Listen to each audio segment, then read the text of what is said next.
Hello everyone! In today's video we want to show you some basic techniques to get you started with watercolor.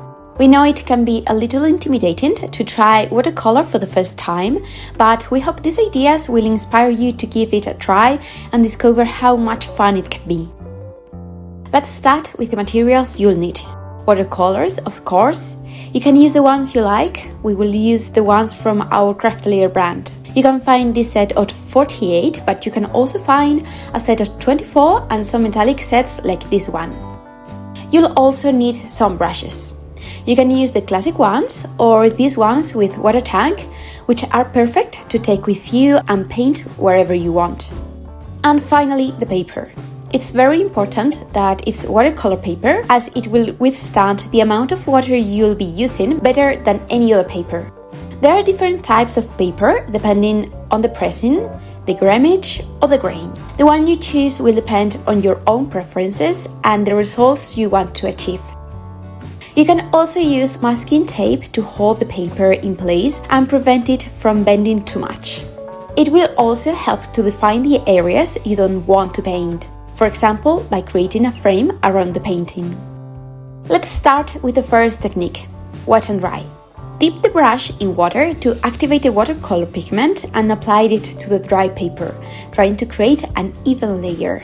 The more water you add, the lighter the color, and the less water, the more saturated and intense the color will be.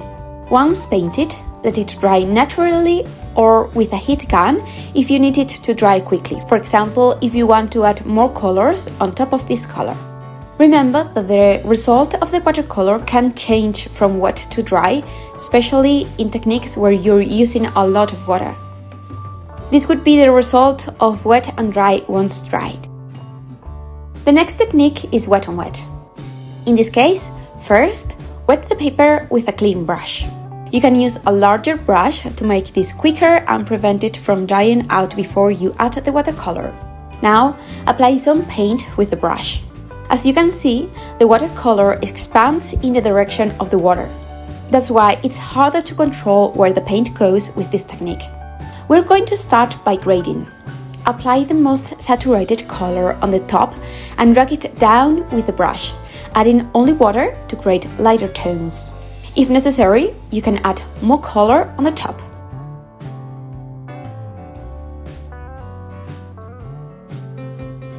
Let's try one more thing with the wet on wet technique.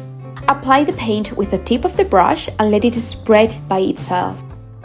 You can mix several colors and let them flow and mix together. It's a very fun way to use watercolor.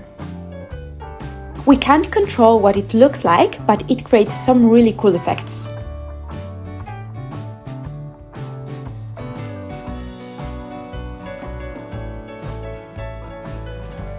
When it's dry, this is what it would look like. Let's make a background that looks like a sky with clouds. Start with some dry paper. Mix some different colors if you want to, and then take a piece of paper, crumble it up and remove some of the color with small dabs.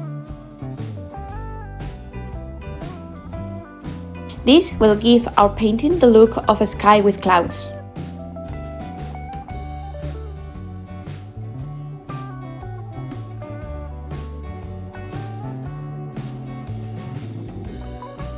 Another way to achieve a texture look is to use alcohol. While the watercolor is still wet, apply a little alcohol either with a dropper or a small stick. You can make small splashes, big drops or different stains.